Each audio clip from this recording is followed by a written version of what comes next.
Hey gang, thanks so much for joining us for our Ask a Coach 48days.net series. We have been having so much fun with these series, and today I'm delighted to have Marianne Renner on the line with us. But before we get into our topic today, let me introduce Marianne. She is a professional development and life coach, helping high-performing professionals eliminate barriers to success in their careers. She has worked as a marketing and public relations professional and has served as a lean process improvement facilitator in the healthcare industry. Marianne understands the importance of setting goals and having a clear plan to reach those goals. By the time she was 32 years old, she owned her own business, founded a not-for-profit organization for at-risk youth, and was a bodybuilding champion and a highly sought-after fitness instructor, having led 2 dance teams to win gold medals in the National Junior Olympics.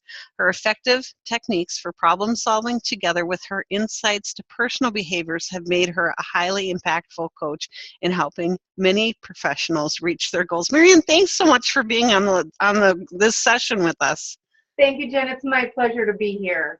Oh my gosh, we got to talk a few months ago, and we were so delighted with the content. We're like, would you come back? So thank you. So today we're talking about 5 powerful practical steps to reaching your goals. But before we get into that, maybe we could talk about just a little bit about what you have seen from people, problems that they've run into from not making goals. Well, that's a great topic of conversation. In fact, I just read a Harvard business study that said people who have goals are 10 times more successful than people who don't. So that's not 10%, that's 10 times. And if those goals are written down, the statistics get even higher. So, and I don't know, Jen, if you realize this, but I think you're just went on mute. So I saw your mouth moving, but I couldn't hear you. You know, I get so excited about this stuff that I think, oh no, I know I'm going to be a distraction by my, oh wows, that's amazing. So I'm purposely muting myself for the benefit of our audience. Okay, all right. I wasn't sure because I saw your lips moving. So yeah, I mean, people set goals. Here's the thing. We all have goals, whether they are formalized, structured, or not. I want to buy my first house. I want to save for my kids' college education. I want to save for when my kids move home from college, move back in with me after they graduate, or retire at a certain age, whatever the case may be. They're not always formalized and structured, but when we can put a structure around them, we're much more likely to achieve those goals, to hit those targets. So the more focused we are, which I'll talk about in a little bit, the more likely we are to hit the target. Nice. Well, let's dive into some of the tips that you have for people when they're putting together their goals. Great. So as the title of this program suggests, I have a 5-step process. But one of the things that I do with clients and people that I work with, before we even get into the process, we have a conversation about goals. We talk about why people struggle with goals. I'm asked all the time why people struggle with goals. And one word is distraction. I have 2 email accounts. I have texting. I have my cell phone. I have, we all do. We've got to get the kids out the door. We've got professional obligations, personal responsibilities. So the distractions make it very difficult. And another piece is that we lack focus and priority. And so one of the conversations I ask people about their goals and what's important to them. And another article that I read recently suggests that 2 of the greatest human needs are for growth and contribution. And goals help us to fulfill those needs. And so people will say, I feel accomplished, I feel successful, I feel proud because I'm providing opportunities for my children and I'm making a better life for them, or I'm contributing to my community or my church, or I'm becoming a better person. So people have all these feelings and aspects of what goals do for them internally. And so then I'll ask them the opposite. So what happens when you feel like you're lacking in accomplishment or significance and it's pretty yucky? So these initial conversations, what we've done is we've just made goals go from a nice to do to a must do when we frame it. And that's required. That's why one of the reasons New Year's resolutions don't work, because we just really haven't put a lot of thought into it. And so it's required to have that connection and what I call a burning platform. So I help people create a burning platform around their goals. You know, the house is on fire. I'm going to get out and put the fire out. I'm not going to stop and chit chat with my neighbors. So we've got to make it so important that we're not going to succumb to the distractions. We need an element of commitment and discipline to avoid those distractions. So that's conversation number one before we even get into the process. Marianne, what is that? Just maybe if you could share a brief example of someone that you've worked with that lacked that burning platform. What did that look like that they wanted to do, and what did that look like when you turned that around and said, what happens when you don't? So that's a really great question. So someone will say, I want to lose weight. I like to use this example because it's very practical and it's very easy to understand, and then it can be translated into some more complex goals and issues. But somebody says, I just want to look better. I want to fit into my pants. So I want to look a little nicer. Not so much a burning platform. But when somebody says, when I'm healthy, I'm going to be able to see my grandchildren grow up and perhaps get married. Wow. Now I have a burning platform. Now I have an emotional connection. Or I'm going to be able to play with my kids, and which is going to create a deeper bond between my children and myself, which is, you know, what is so important to me, the most important thing to me in my life. And when you take them to that negative place, you're taking them to, I can't play with my grandkids if I'm like that. And so you turn that into a positive. But that burning takes that negative part as well, which we often don't look at or think of when goal planning. Yeah, because Jen, we're all motivated by pain or pleasure. Human beings, every choice we make, it's because we want to get rid of the pain or we want to bring pleasure. And good, bad, or otherwise, the pain tends to be the stronger motivator. Yeah, sadly it is. None of us want it, right? Right. So first off is looking at that burning platform. What would be the next step that you usually will take a client through? So then we get into the 5-step process. So I have a process that I help people go through when they're setting their goals. And it's a surefire way if you follow this process. And so I have an acronym to help people remember, and it's the word process. I spell it a little differently. It's P like Paul, ROCS like Sam, dash S. So PROS-S. And the first step, the P, stands for the problem to solve. So the goal is really a solution to a problem that I have that I want to solve, right? Like I said, the house is on fire. I got to put it out. I got to save everything.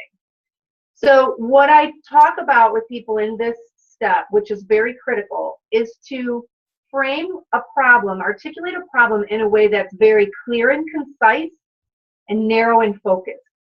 And usually, oftentimes, people run into problems. This is the foundation. If you can't get this right, everything else falls apart. Being clear and concise helps you hit the target. When I was in junior high, they didn't even call it middle school back then when dinosaurs roamed the earth. We had archery class. I don't even know if they still do that. But in our class, they would line up, 6 or 8 targets, and then we would all get in lines behind each target, and they would say, okay, Marianne, you got to hit that target, the bullseye in the middle, focus. And at 12 years old, I could do that because I would kind of line up my scope, and I would shoot that arrow. But if they were to have said, we have all these targets, and we got to hit them all, so just go at it and see what you can do, I possibly wouldn't have hit anything, and I'm certain I would not have hit a bullseye. So to be very focused is important. I had someone ask me recently, said, I want help getting organized.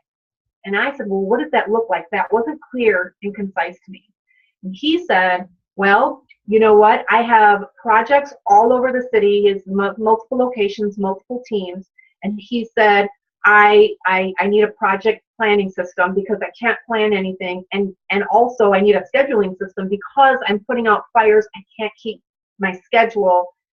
And he said, and honestly, I just can't finish what I start because of all the firefighting. I said, that's 3 problems pick one. So that's 3 targets. You need to pick one. And so more clear, more concise, more focused. Love it. And if the kind of sticking with the theme of weight loss, is that one target? Yeah, so you could say, if you said, I want to get in better health, that might be too broad. If you say, I want to lose weight, that might be too broad. It's one target, but it's not concise and clear. You might want to say, I want to lose 10 pounds by February 1st. Or I want to run a marathon, something very specific. I want to run a marathon by such and such a date. Right. Mm-hmm. Perfect. Awesome. Love it. What would be the R part of the process? So the R, the step number 2, stands for recording your results. And this is huge because not just to have a way to measure, but to document it and write it down, something that you can see. And there are 2 reasons for this. One is I need a scoreboard to know whether I'm winning or losing the game. If I'm the Chicago Bears, I'm here in the windy city and it's cold today, but if I'm the Chicago Bears and I wait till halftime to look at the score or scoreboard, I'm in big trouble.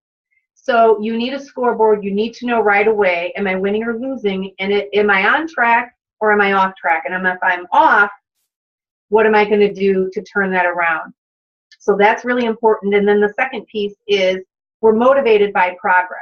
To use that weight loss example, if I'm going to use the scale and say I'm going to lose 10 pounds, I get on the scale Monday, nothing happens. Tuesday, nothing happens. By Thursday, the scale still hasn't moved, and I'm going to give up because the weekend's coming and there's no progress. So the piece that's really critical with recording your results is to identify, with relationship to your goal, what I call a daily behavior measurement. So if you can identify a daily behavior that if I do this thing every day, I will ultimately lose 10 pounds. Can I go for a walk for 30 minutes every day? Can I eat less than 2,000 calories every day? Can I eat 5 servings of fruits and vegetables? What will I do every day? And that's going to be my measurement that I'm going to document every day, because I can walk every single day.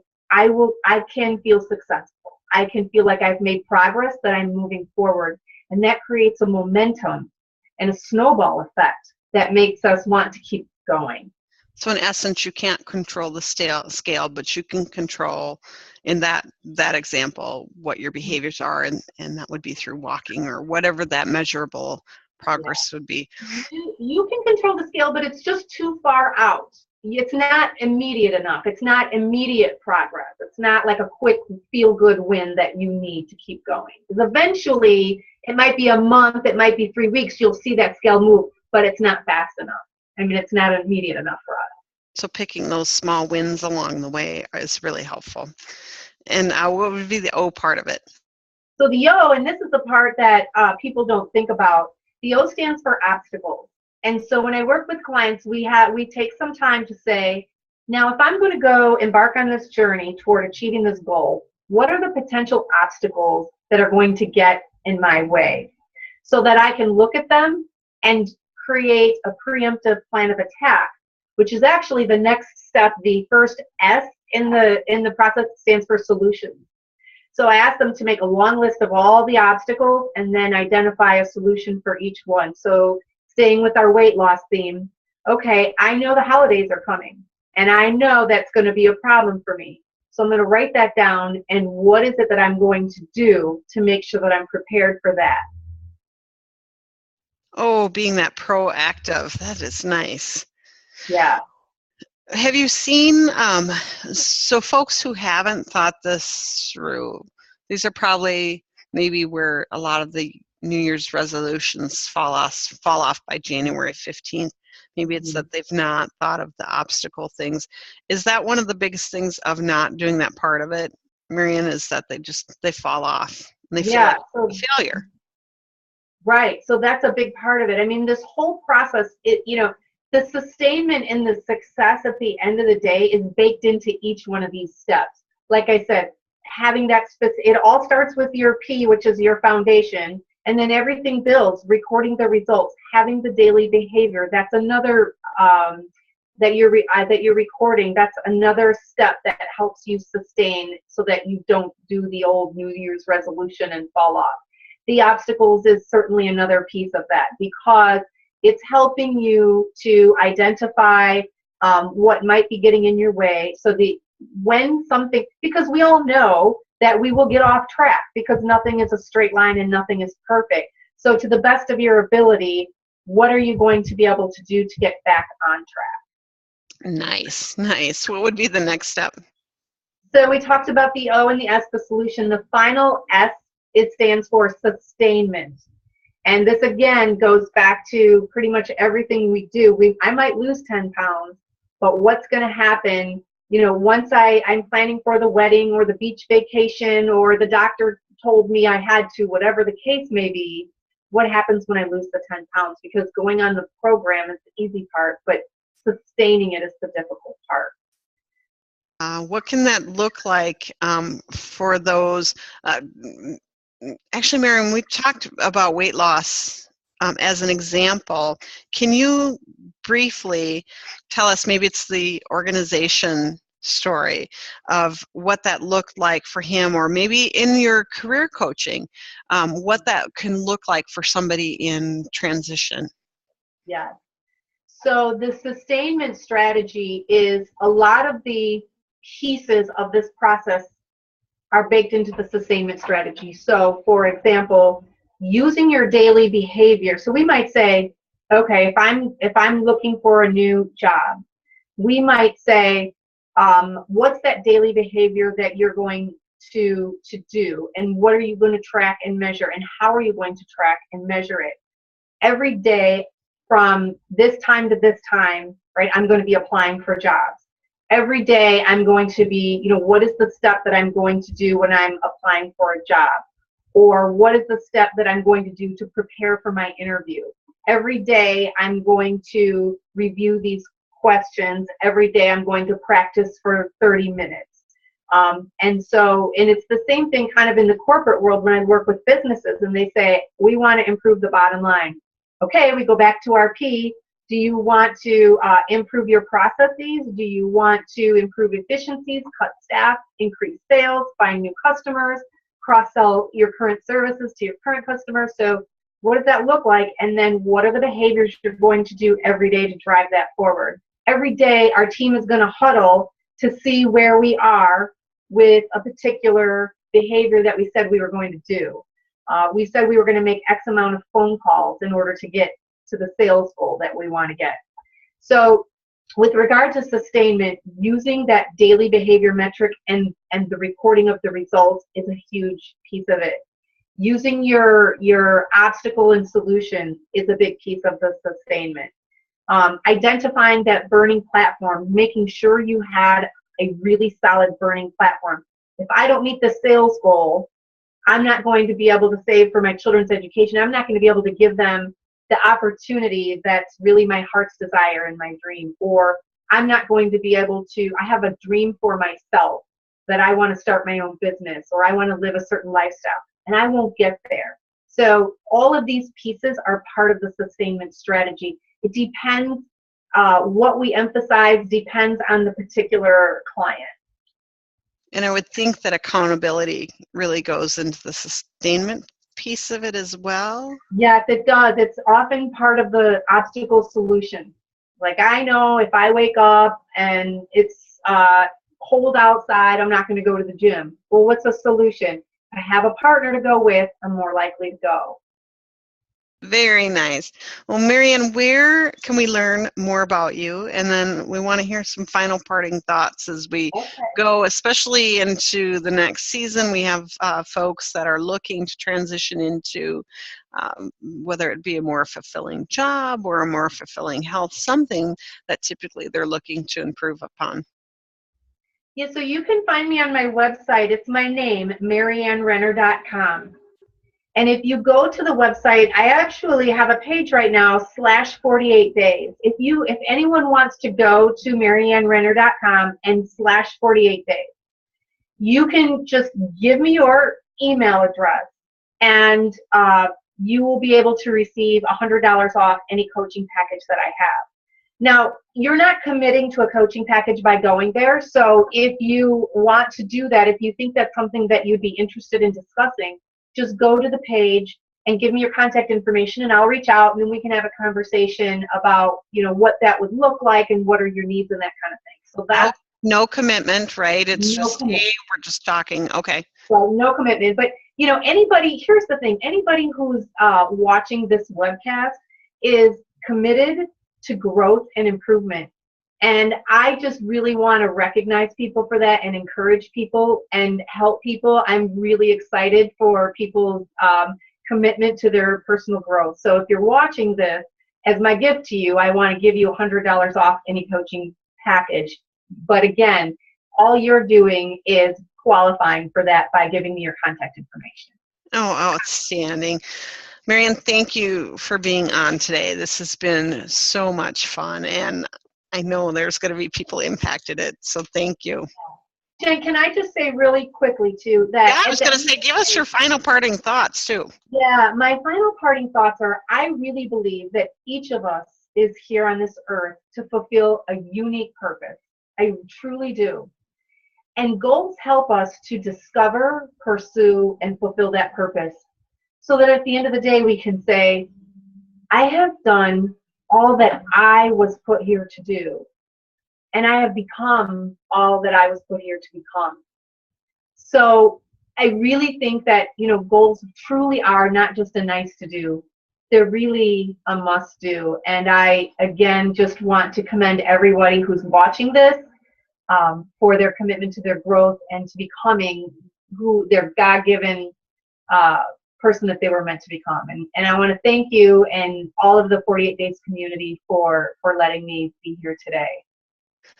This was just awesome. Thank you so much, Marianne. Again, give us the website. Website is Marianne Renner. It's MarianneRenner, MarianneRenner.com, and make sure to go to /48 days. Oh, Marianne, thank you so much. This was really a gift, truly a gift. And I know Dan is so appreciative, as is the rest of the 48days.net team. So thank you so much. For those of you joining us on the live call or on the replay, we want to thank you. We are honored by your time. We encourage you to share these episodes if you've enjoyed them. Feel free to do so. If you are interested in learning more about our 48days.net community, you can join us at 48days.net. We would love to have you be a part of our community. If you are a spammer, no thanks. But if you are someone who are looking to really fulfill their purpose and move forward in their dreams, we would be delighted to have you. And again, you can find us at 48days.net. This is Jen McDonough signing off from the sanctuary here in Tennessee. Hope you guys have a great day and hope you've enjoyed the session. Thank you.